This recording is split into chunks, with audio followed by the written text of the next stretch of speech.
My minimalism journey is having a birthday.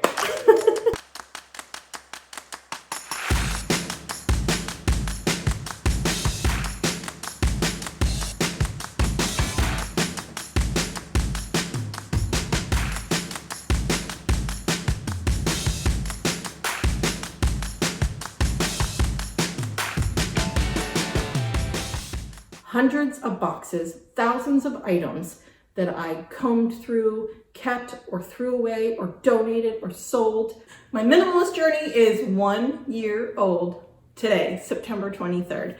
A year ago, I shared my first decluttering video on this channel and found a massive network of support and a community.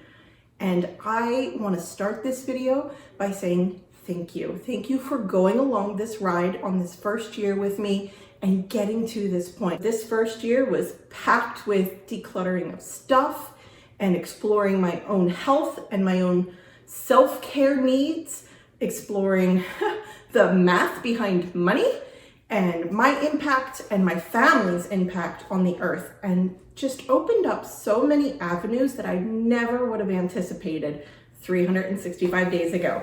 My name is Erica Lucas. Welcome to the channel. I share videos about making life simple. Last September, my minimalism journey started with stuff. It was a stuff problem. We had way too much of it, and I didn't know how to deal with it. I didn't know how to organize it. I didn't know how to declutter. I didn't know the right way to get rid of some things, how to trash certain things. I also didn't know how to let go of the items that I had surrounded us with. I didn't know the why behind all those purchases and the shopping problem that led to a giant mountain of things in every room. We had rooms we couldn't use. We had a bathroom that we didn't use that was just packed with stuff. We had a finished basement with these gorgeous built-in bookcases that was piled with stuff and boxes, and you couldn't see the walls. You couldn't see the floors. We didn't use that room. We didn't have access to that room. And I was on the border of calling myself a hoarder. Hoarding is a disability, and I understand the mental anxiety that comes along with keeping your items that you want to let go of, but you don't know how, or you feel like you can't, that the thought of letting go of them feels impossible. And that's where I was a year ago. All that stuff that I had, I did not know how to get rid of. I knew I wanted less stuff, and I knew I had a lot of anxiety from our stuff. It had turned into clutter. And before a year ago, it wasn't clutter to me or to my heart. It was our stuff. And I feel so differently about stuff now. And now we try to live with what we need and what we use and what we love. And that's what minimalism in regards to stuff has become for me. It's about what we need, we use, and we love. Everything else is extra. And I have come to recognize that extra very quickly. And now I don't have the attachment to things anymore, but I had to spend months doing that. I spent almost 4 months processing emotions and guilt, financial guilt.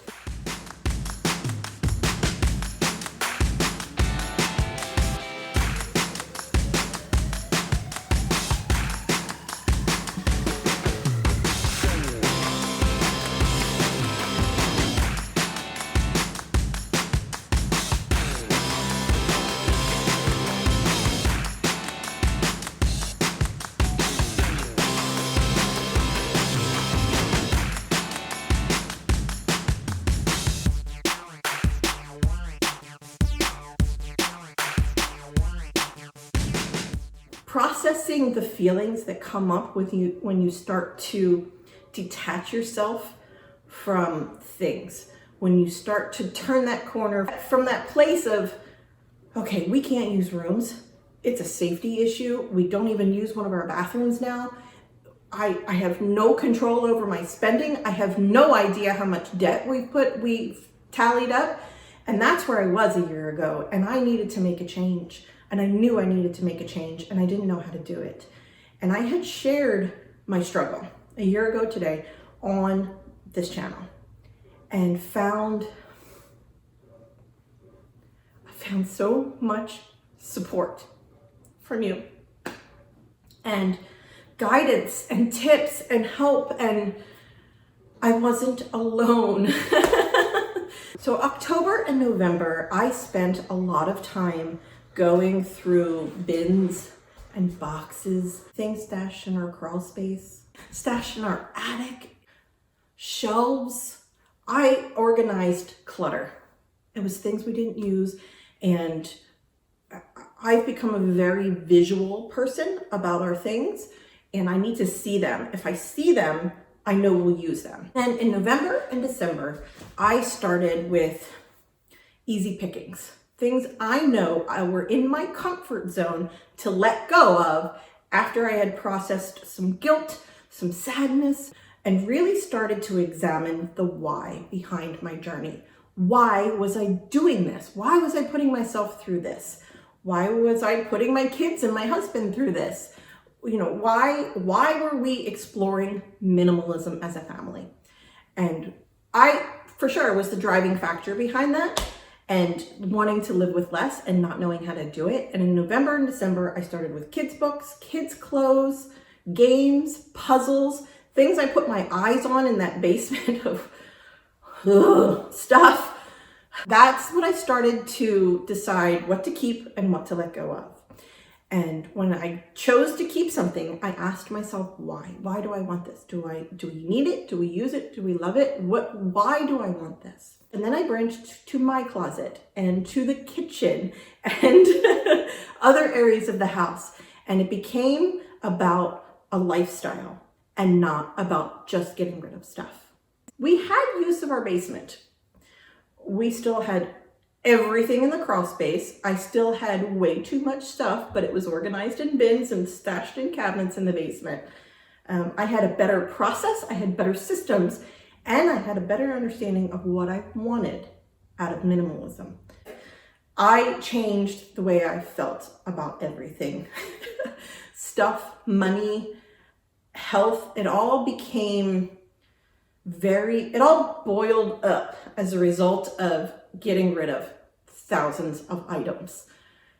I took a deep examination of the math behind money and where we stood on the equation.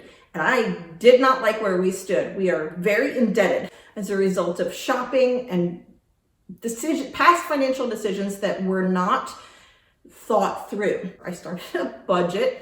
Yes, before that, I really didn't budget. I had a sense of how much money was in the checking, but I made decisions like, I'm going to put groceries on the credit card just to be sure we have enough cash in checking if we need it. I didn't plan ahead for how much I could spend on groceries or how much I could spend on books or whatever. I didn't account for every dollar. And once I started tracking every dollar and budgeting and writing it down and only paying with cash or debit card, that's it. I started to spend smarter. And then in January, I got control of our paper. And my paper system is still working for us. I use a fireproof, waterproof document bag for our very important papers. And I have it in our front closet. So if we are in an emergency where we have to bug out of the house, I can grab that bag. It's got all of our marriage certificate, birth certificate, social security cards, all that good stuff. I centralized everything else into one portable filing bin and created a process for inbound paper. Setting up 3 areas or 3 systems for long-term important papers, short-term important papers, and then incoming papers, which go right into my calendar journal that I carry around and demand that I process them either to the trash or to the short-term bin. And in March and April, I I was still decluttering a lot of things from our house. I was still purging a lot of things. We still had a ton of things, but I had a different thought process. It was just stuff now. It didn't hold the same weight, the same attachment, it didn't have the same power over me that it had 6 months prior. Now it was stuff, and it was either in my way or serving a purpose. And that's how I've been for the last 6 months. It is either working for me or not working for me. And if it's working for me, it needs to be simple. And that is how, as each month progresses more and more, it needs to be simple. It needs to be multi-purpose, simple, and easy. And that's just the season of life that we are in right now with 3 young kids. If it's a recipe that takes too long, it's pitched. That is not this chapter of the Lucas family. So it's a perpetual thing for me. I always am evaluating and decluttering and organizing along this way. Now it's just so much easier. I often ask myself now, what are some alternatives? What else can I do instead of buying something? And I never asked myself that question before. I would just buy a solution. In April and May, it became more about me and what I wanted for myself. And that has maybe nothing to do with minimalism, but my minimalism journey got me there. In unearthing myself and what I want in self-care routines and prioritizing myself more and forcing that prioritization and saying, this is what I need this week, and making that possible and leaning on my family to make that happen has become critical to my mental health care. You have an inner critic, and I had been trying to dump her and break up with her and get her out of my life because she's a mean girl. As hard as I try, I cannot silence my mean girl. But you're not supposed to. Your inner critic is there for a reason. She is an alarm system. I have, on the latter half of the last year, have come to know her a little bit better and hear what the message she's trying to tell me without listening to the negativity. What is she trying to protect me from? What am I hiding from? What is really the deeper issue? And giving a lot of thought to those questions when my inner critic comes out. I choose positivity. I want to inspire others to make positive choices that simplify their life. That's what I want from this channel. That's what I want from myself. And that led me to hire a health coach in May. She's awesome. She's a friend, she's a therapist, she's a health coach. I mean, she has so many supportive elements for me on this exploration of myself and has guided me without judgment on examining my inner critic, giving her a name, personifying her, and having her present, but not allowing her to control me. And to make decisions about stuff and money and health and me. Because before now, those decisions, those bad decisions about myself and about stuff and about bad financial decisions, those were coming from my inner critic and my mean girl, allowing my mean girl negativity to supersede what I really need and want. A lot of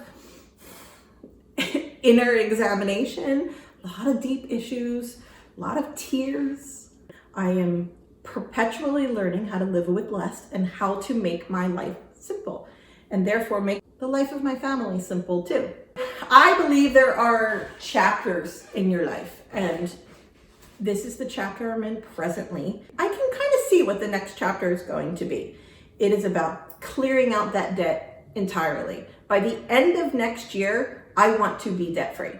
I have set that as a goal. I haven't done the math behind it. We're waiting to sell our old house. Once we've sold our old house, I can do the math that's required to get us to zero by the end of 2021, while maintaining a savings account. I don't want to drain the savings account that we've built. I mean, we didn't have $3 in our savings account.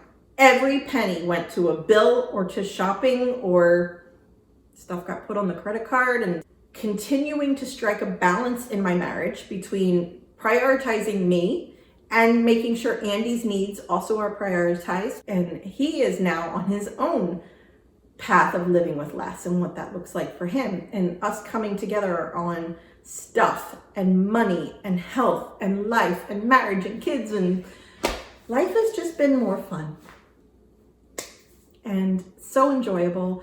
And we're examining our impact on the earth and any zero waste or low waste decisions we can make. We examine every financial decision we make in depth rather than just impulsively buy something or shop for something. We really talk through alternatives. And it's been really great these last couple of months, kind of bringing our paths together in minimalism. Thank you for watching. Here's the latest video.